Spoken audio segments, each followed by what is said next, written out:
L'origine de l'État est un sujet complexe qui a été étudié et débattu par de nombreux penseurs et philosophes au fil de l'histoire. Différentes théories et perspectives ont été avancées pour expliquer comment et pourquoi les États ont émergé. Une théorie couramment discutée est la théorie du contrat social, qui trouve ses origines chez les philosophes politiques tels que Thomas Hobbes, John Locke et Jean-Jacques Rousseau.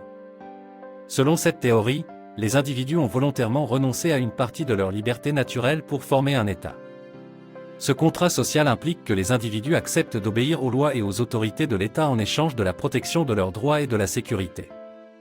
Une autre perspective est la théorie de la force ou de la conquête.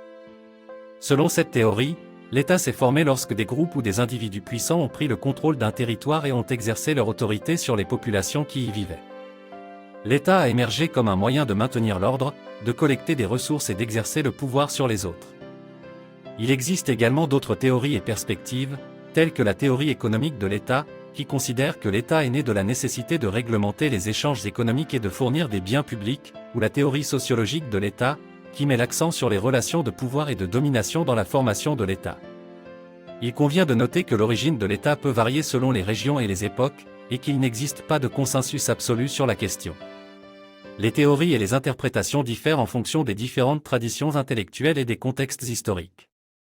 Abonnez-vous pour plus de vidéos.